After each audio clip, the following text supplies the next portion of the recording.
Maybe I should announce her. Shall I? I'm Aaron. I'm Andrew. And I'm John. On this episode of Battlecriesandchampagne, Heathen, Album Review, Part 1. Let's get this show on the road. Let's get atomic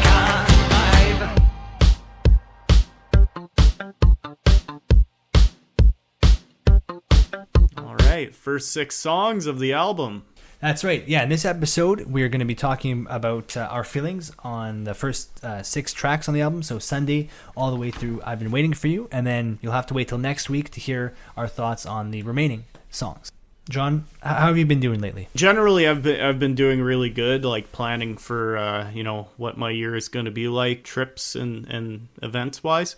And I have to say, I had an interesting and kind of sad thing happened while I was listening to this album leading up to recording the episode. So I'd been listening to the album for like a month prior to the episode, but about a week out from us recording, I unfortunately was informed that a good friend of mine who I'd lost touch with took his own life.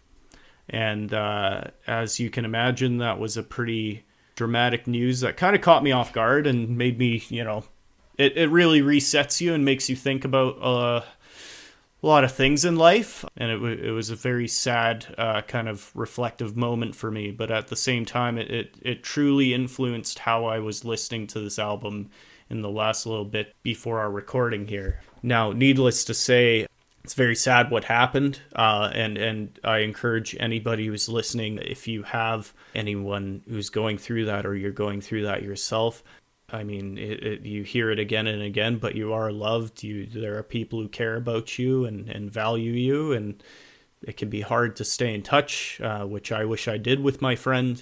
But you can't really take it too much on yourself.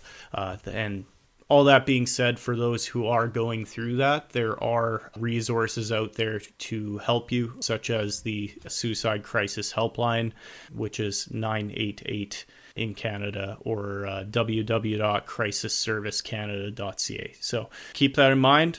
We all go through tough times, and mental health is very important, and I wish you all the best health. So bit of a somber note on how I'm doing, but I feel like it really played into how I looked at the album and some of the songs we're kind of going to discuss.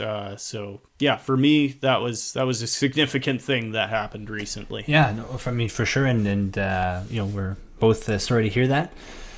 Yeah, absolutely. And it's certainly going to influence the way that you interact with me and the whole world around you in any way. But I think it's especially true probably for music. And so, sad though it is, it'll be interesting to see how that impacted your sort of take on this album. Yeah, definitely. I mean, beyond listening to this album, we shared many tastes in music, so I went back and reflected on some of the music we shared with each other. But also, this album took on a whole kind of different feeling in this last week. So definitely, music is an emotional thing, and Bowie poured a lot of emotion into this one. So yeah, and actually, that's a great segue into our discussion of the album's first track, Sunday. Now we must burn all that you are. Rise together through these clouds as onwards.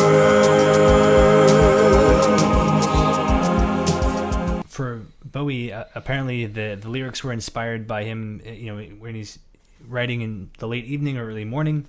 He sees 2 deer just grazing in the grass, and then a car passes by, and for some reason this image really stuck with him, and basically the words for the song just kept kind of pouring out of him. And with each recording session, they would add overdubs to the song, and that just seemed to amplify the emotions that were in the song. So personally, I feel like this song has a lot of gravitas. Like, I feel like as an album opener, it really sets the mood for the album, and there is just like this weight to it. And yeah, when the bass and drum kick in towards the end of the song, just like what a fantastic change of pace or whatever. And like, it feels like the song has just really been building up to that, I think it's an incredibly bold opener, mainly for what you're saying is that like it builds very slowly throughout the song, and eventually at about the 3-minute 45-second mark, a minute before the song ends, it bursts into the stronger and more lively drum-backed sound, which also gives you, on both ends of that recording, a good vibe for how the album is going to be. So very bold and very fitting opener, I would say. You know, I'm not going to fully disagree, but I'm not as huge a fan of this as I think you are, and I think that many of the fans think highly of this track. Certainly, I think emotion was a word that you used. I had moody written in my notes. I had dreamy, sad. But that's another way of saying that, like, not a ton happens over the first few minutes, was honestly my perspective. There's a very annoying electronic beeping effect, which I have to say I got used to as I listened to it a few times preparing for this. But, you know, it is a quiet start to the album. I would have liked to see it pick up the tempo maybe a little earlier.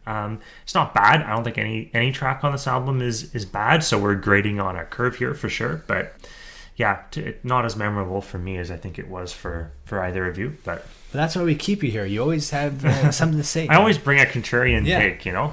Yeah, we'll be renewing your contract for next season. Excellent. I feel like, I agree. I feel like maybe if we're thinking from the context of different listeners, a new listener, you know, if they put this on, they might not be drawn in very quickly. It takes a bit of commitment to get into this album because of the slow opening. But if you're a returning Bowie fan, you would probably be intrigued by it. I immediately got the impression that he was really trying to take hold of modern sound with the beeping that you were talking about, and you can kind of hear what I thought were drum machines, but you were saying that there is an actual drummer on this album. I just don't know, you know, if it was throughout, or if the drummer himself was using drum machines at all. Yeah, I would assume that like the 3-minute 45, I feel that's a live drummer, but I think the rest is probably drum machines. Yeah. Yeah, because there are little snare hits and stuff throughout the lead up that sound very drum machine like, which I think is great. I think he's embracing modern musical technology. And even thinking back, like, I don't think these sounds sound dated to me like some synthy music can. So, yeah, I think it's a really cool take, although I can see it maybe not appealing to new listeners. Let's move on to Cactus. So spill your breakfast and drink your wine. Just wear that dress when you die.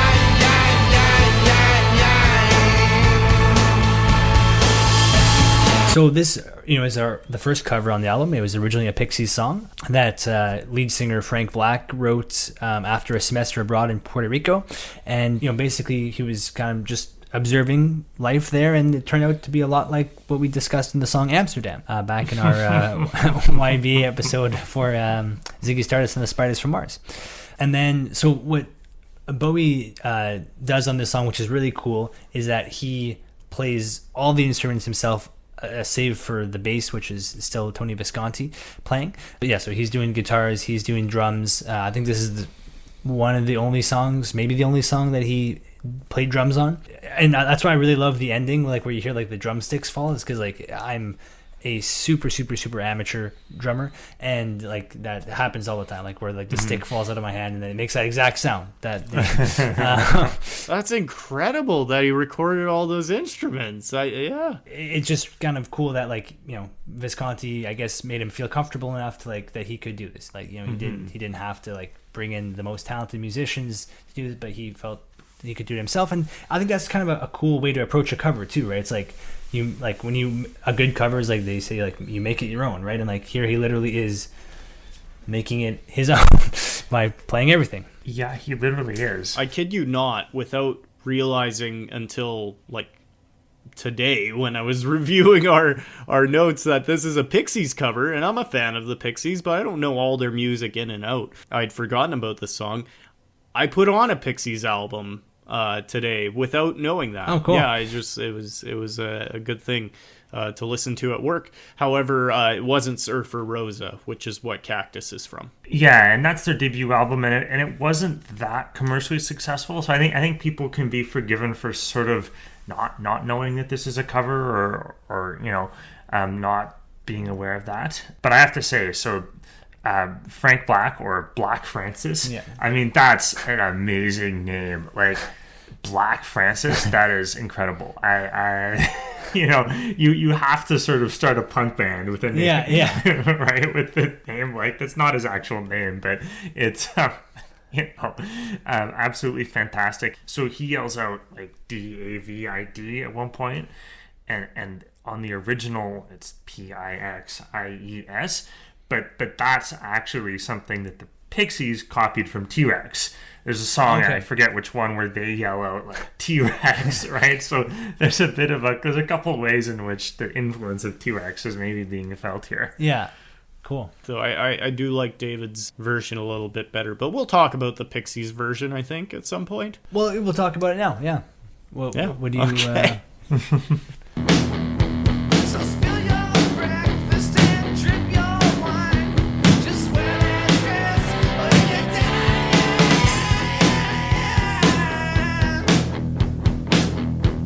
Well, the Pixies version is like a lot more raw to me, Yes. and the guitar is way harsher. It's less of a full sound. There has to be more instruments in Bowie's version, which is kind of remarkable now that I know he played them all himself. Like, just what an incredibly talented artist to have the production kind of forethought to put them all in there. Totally agree. Like I thought Bowie's version of this, like, I think I wrote down raw in my notes, and then I went and I listened to the cover again, and I was like, oh no, this is the raw version. Oh, right? yeah. Like, Bowie's version sounds punky, and it does sound like a throat. Like, it doesn't sound like something that came out in 2002. It is faithful to the original in that way, but he has put some more layers in there, right? Like, I won't say that it's polished, but it's more. I said wall of sound. Like, I feel like there is, like, there's a thickness to the sound here, and I really like that. Yeah. I think that's a good way to describe it, maybe. I'd agree. Really cool lyrics, by the way. Like, spiritual sounding, It reminds me of, like, well, not that I've experienced it, but, like a psychedelic experience almost, and a connection to someone who's far away. It's just such cool visuals and kind of concepts they're playing with in this. I thought it was a little creepy. Well, I was gonna say, this is kind of like, predicting maybe the sale of, like, used clothes on the internet, like people's socks and underwear and stuff, kind of predicting that. I don't know. Make your dress wet and send it to me. Like, what is it going to be wet with? I don't know. And then it later becomes blood. Yeah. At one point, he wants her to spill her food on it, and then like mail it to him or whatever. So there's some interesting, like, there'd be a lot for, like, a sex therapist to maybe unpack in this song. But Well, let's go to something a little more wholesome. okay. The song "Slip Away." We were done, but you were fun, boy. How I wonder where you are. Oh.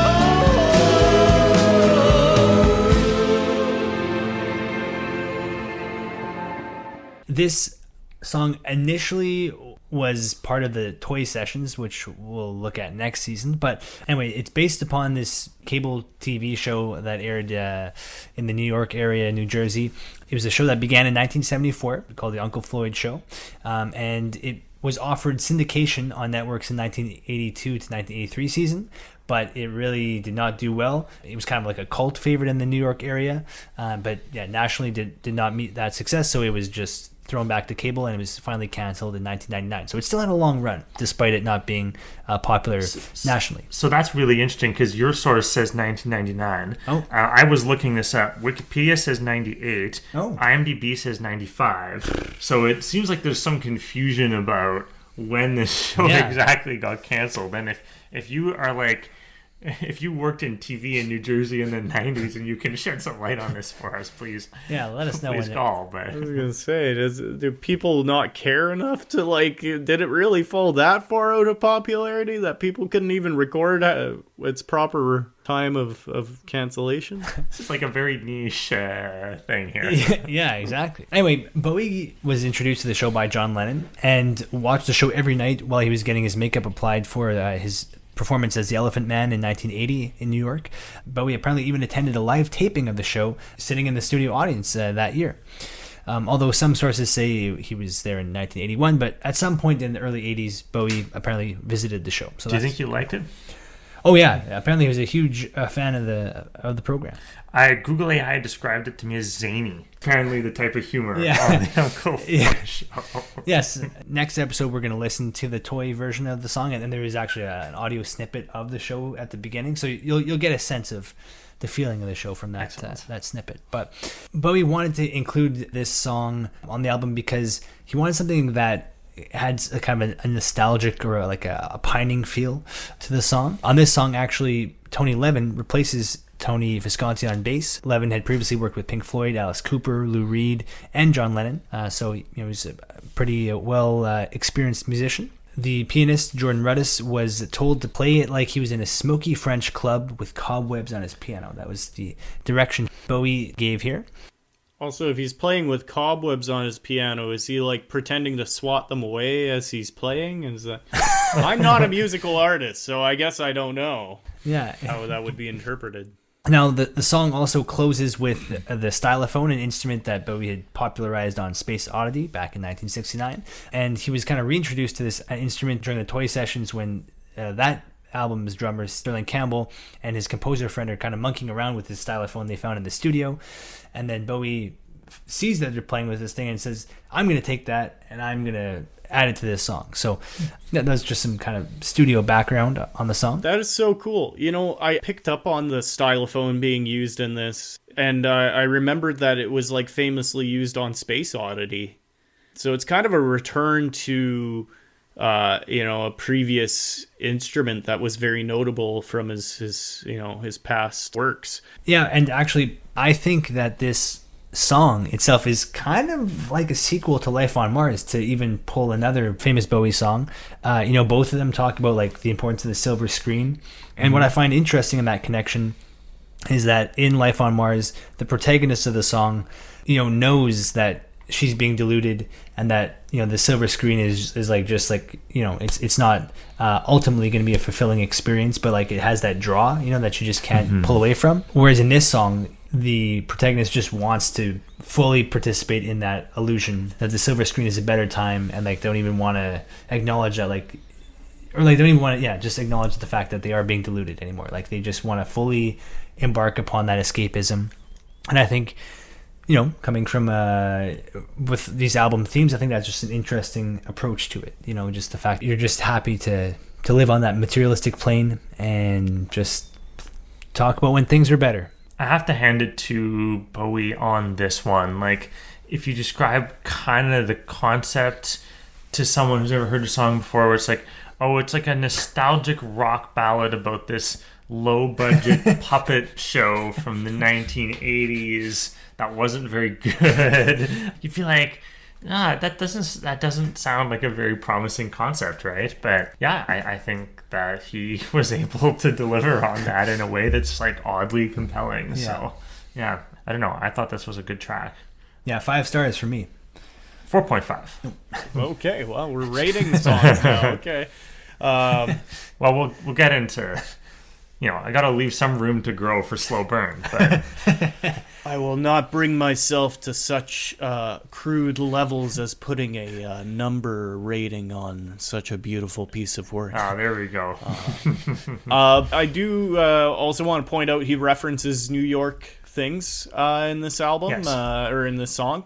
The Yankees, as well as Coney Island. So, yeah, I mean, definitely very heavily influenced by his time in New York. And should we also address that this is the song where our little outro cue comes from? Except it's a little different. Yes, because I was introduced to this album pretty young, and I misheard this lyric. I can tell you about another lyric I misheard on this album and on the next track. But so for the longest time, I just thought it was don't forget to keep your hat warm, but it's keep your head warm is the actual lyric. So oopsie. But we're sticking with it. Which I love both versions of that. I think keep your hat warm. I think we should stick with that. I have to empathize with mishearing lyrics. I am terrible for that, as you both know. Unless I see and read the lyrics, I am guaranteed to get lyrics wrong in any song I listen to. I just have auditory processing issues, and that doesn't really suit hearing lyrics accurately. Anyway, so I've not grown out of it. I do too. Well, I still remember when we were talking about the Queen Latifah Fame edit, and I was unclear. Like, I couldn't tell what she was actually saying. So I texted my two co-hosts here, and within like 5 minutes, Aaron had got me a transcript, and I was like, "Where did you find this?" And he's like, "I didn't find it. I just listened to it and wrote the words down." It's like, whoa, I could not have done that. So, yeah, I'm in the same boat. I get maybe half the lyrics if I don't have the sheet in front of me.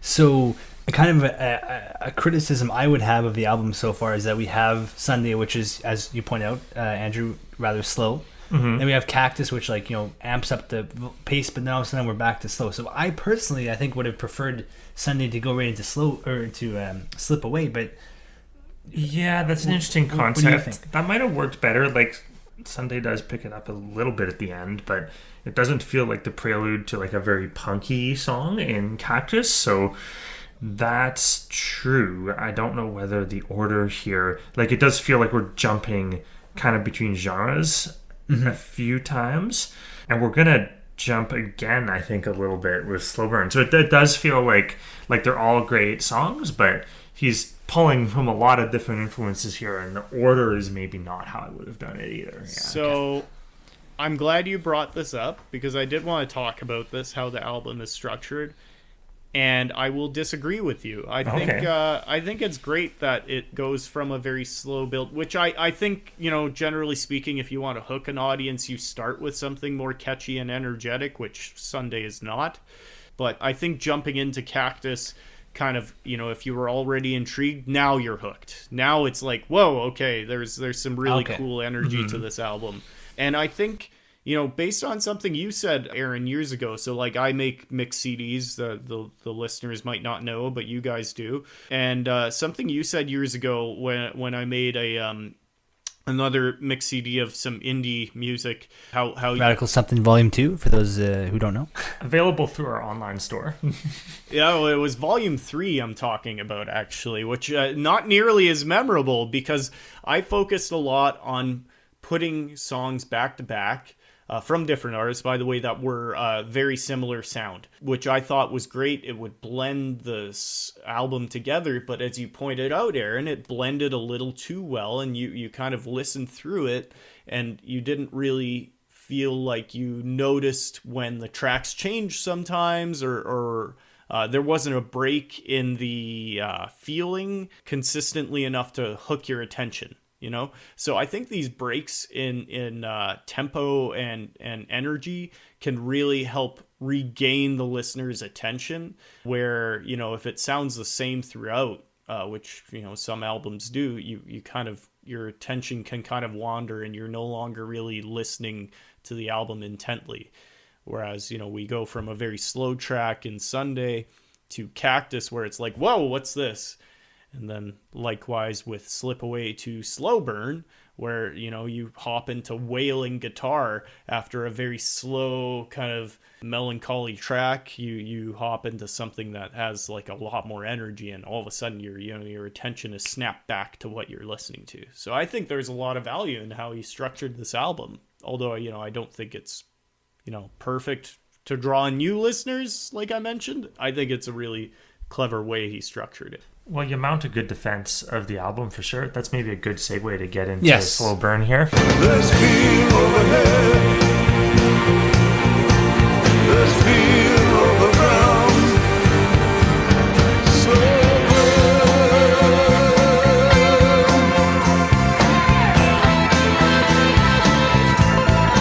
As John mentioned, the song Slow Burn has that wailing guitar provided by the album's first big guest, Pete Townsend, guitarist of The Who, of course.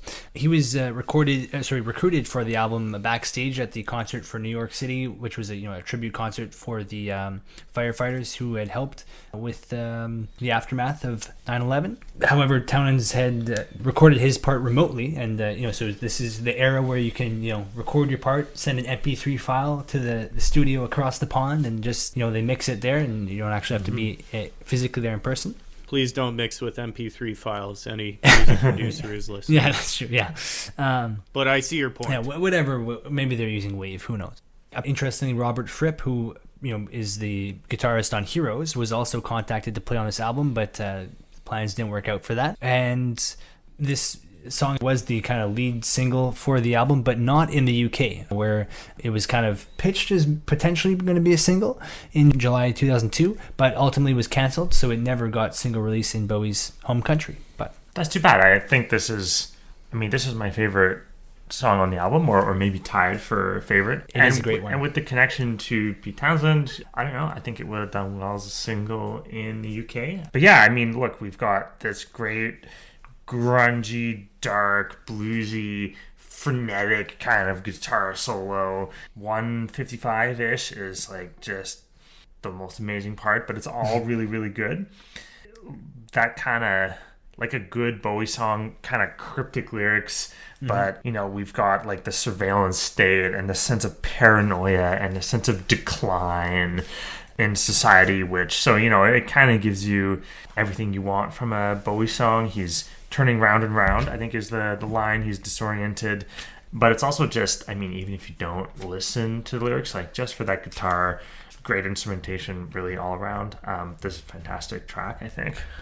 Yeah, I love the interplay between the guitar and the saxophones. Yeah. I feel like that's that's fantastic instrumentation, as you said. Yeah, I found this track to be really fantastic. Like I say, it grabbed my attention back to the album, and it's kind of sad it didn't get released as a single as well. That would have been a good choice, I think, but I'm not a producer, so who knows? At this point in the album, I think it's Bowie's best singing that we've heard. He's really, he has a lot of range on this track. Yes, agreed. He's really belting out in this one, really putting his voice to work. Yeah, and I really just love the title, because I feel like usually when you think of a slow burn, it's something that you grow to love, but here it's you're falling into hell, basically. It's slowly your world is just, as you say, becoming a surveillance state.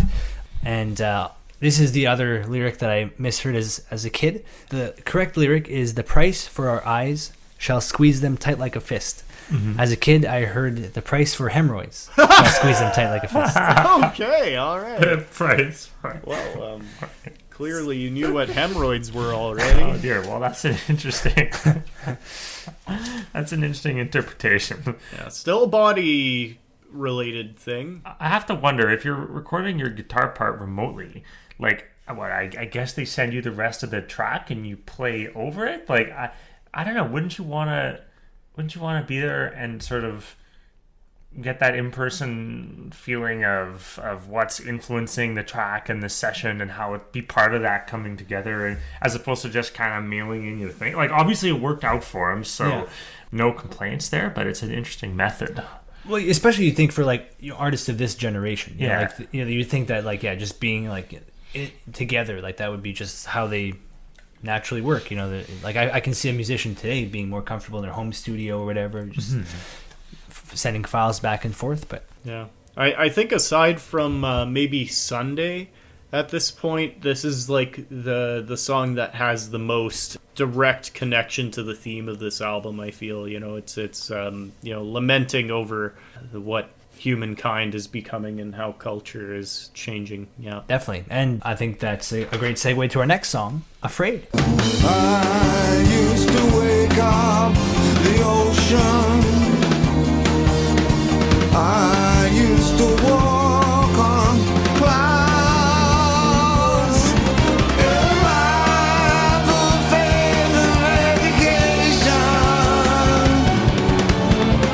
So, like Slip Away, this song was originally supposed to be on Toy, And some authors speculate that because Bowie on Toy was revisiting songs he'd first recorded in the 60s, it brought to mind some of the anxieties he was experiencing as a young, struggling artist. This song began life during the Toy sessions, as I said, and producer of that album, Mark Platty, challenged Bowie to write a song on the spot.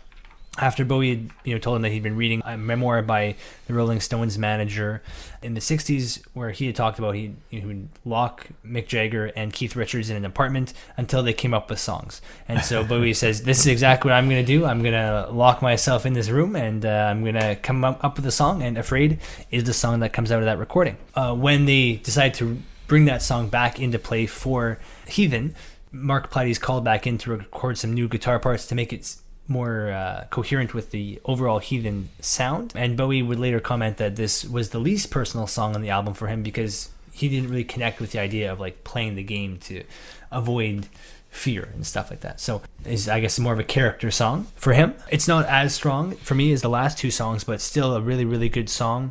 Great backing vocals from Bowie on here. The strings that Tony Visconti arranged on here are really dynamic. Really punch up the chorus, right? Yes. Like, that really elevates it, I agree. Yeah. I guess now's the point where I say this is probably my favorite of the album. Okay. Yeah, I really enjoyed this song because it feels like the human experience of dealing with anxiety and uncertainty in life and fear, for the future or whatever, or the uncertainty of life, and just still pushing ahead, whether or not it's your choice, but kind of facing what you have to face.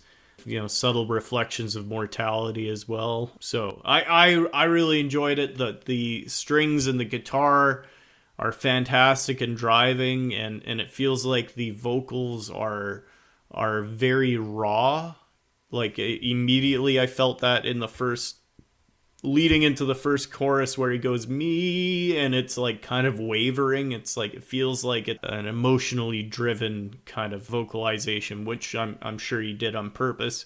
As you say, he said he didn't feel as connected to this as many of the other songs, but for me, it feels like it means a lot. I felt like I had some kindred feelings with what this song puts forth. It's interesting, like, there's a couple lines in there where he talks about kind of medicating his anxieties or whatever, and he might have said that he didn't identify with the lyrics that much, but like, there clearly was a period where he was self-medicating in a very unhealthy way. So there's maybe a bit of Bowie in there, but maybe not the bit of him that he would have liked to believe that he was or wanted to show to people. But that's an interesting, that's interesting that was what he thought of that. Yeah, lyric wise, I think I love when he says I believe in Beatles, which obviously is referencing God by John Lennon. But I must say I do like the sometimes when he would play the song live, he would like do like the whoo, like the classic Beatles backing vocals there. He would add that, which he unfortunately doesn't do in this studio version. And I also like how just all the kind of doubt at the beginning of the song really reminds me of like the beginning of Heroes as well. So I think there's like that kind of callback to a previous big Bowie song. And again, in that song, in Heroes, there was like this sense of optimism at the end, and here there isn't, right? It's like, so again, I think it shows just this erosion of culture, just like how Slip Away again is less hopeful than Life on Mars. Yeah, it does feel like it's coming from maybe a pessimistic place for the future. Yeah, plays with some interesting ideas for sure. But yeah, really hit me. I really enjoyed it. Let's move on to the final song we're going to talk about on this episode, which is I've Been Waiting for You, the second cover on the album. I've been waiting for you, and you've been coming to me for such a long time now, for such a long time now. This cover features a guitar performance by Dave Grohl of Foo Fighters, and of course prior to that Nirvana. Now this song was originally a song written by Neil Young, and that appeared on his 1969 album of the same name. And since that time, apparently Bowie had wanted to cover the song live or on record, and he did with the band Tin Machine. He did end up covering that on their 1991-1992 tour, but it was the guitarist of the band that performed the vocals on it. And for this version on Heathen, Bowie actually uses the Pixies cover as his template. So again, when we're doing covers, we're really mixing influences, as Andrew pointed out. And I'm reading here that Dave Grohl also recorded his part remotely. Seemed to be the common theme. If you're having a guest, just get them to record it on their own and send it by air courier. These guys aren't interested in being dragged up to the Catskills for some, to kind of be lectured about existentialism by these guys who are out in the woods somewhere. And they're like, no, I'll just email you my part. That's kind of funny. Yeah, well, it's interesting you point that out, because it does really feel like there's some grunge or post-grunge in this, which is, probably one of the reasons I like this song and this album so much. I'm a big grunge fan, so I grew up listening to Soundgarden, Alice in Chains, and Pearl Jam, and eventually Foo Fighters, so it all kind of blends. Yeah, I mean, this I think it's more Pixies than Neil Young, right? I mean, this interpretation of the song, it's one of the only, I think maybe two of what I would call like love songs on this album, right? Which is interesting because that's kind of the base material of so many pop artists. I mean, I guess always been less so with Bowie, but it's kind of like man's been waiting for a woman, and I think it's implied. I mean, I kind of understood that he found her at the end. There's kind of that kind of choir that comes in near the end, and I kind of took that as like there's a bit of an angelic thing going on, but it could also be like, here she is, right? So I don't know, it kind of ends on what you could at least take as a bit more of a happy note. And I have to say Dave Grohl also did a good job here. I mean, it's not as memorable for me as the Pete Townshend feature, but there's a few good parts around 2 minutes 10 seconds in. There's that kind of like dropping, I'm not sure what the technical term is, like it's some kind of chord progression thing going on there. I don't know. Descending chord progression. Musicologists don't at me, but whatever it is, it's good. So yeah, well done to him. Yeah, and I'd like to say near the ending of the song, this will be more or less my final thought on it, is that, how it kind of drifts into that kind of choir, and then the kind of, I'm sure it's synthesized, but it sounds like a harbor bell to me. It's super, super haunting and beautiful, The unknown is what I think when I think of that. A misty harbor where you don't know what's out there or ahead. I'll just quickly mention before we wrap up on this song that, as I talked about last episode, it was released as a single in Canada only, and it made it to number 11 in the charts. Though it has to be said, because this was the Napster era, that physical media singles charts were a little flawed at the time. Like, you could sell very few copies and still get pretty high on the charts because everyone else was just illegally downloading music. But anyway, on that note, that's where we're going to end off this episode. Next episode, we're going to talk about my favorite track on the album. We've already heard from Andrew about his. We heard from John about his, but mine is yet to come. So please join us next week for that. And until then, don't forget to keep your hat warm. Please come away. Please come away. Away. Away.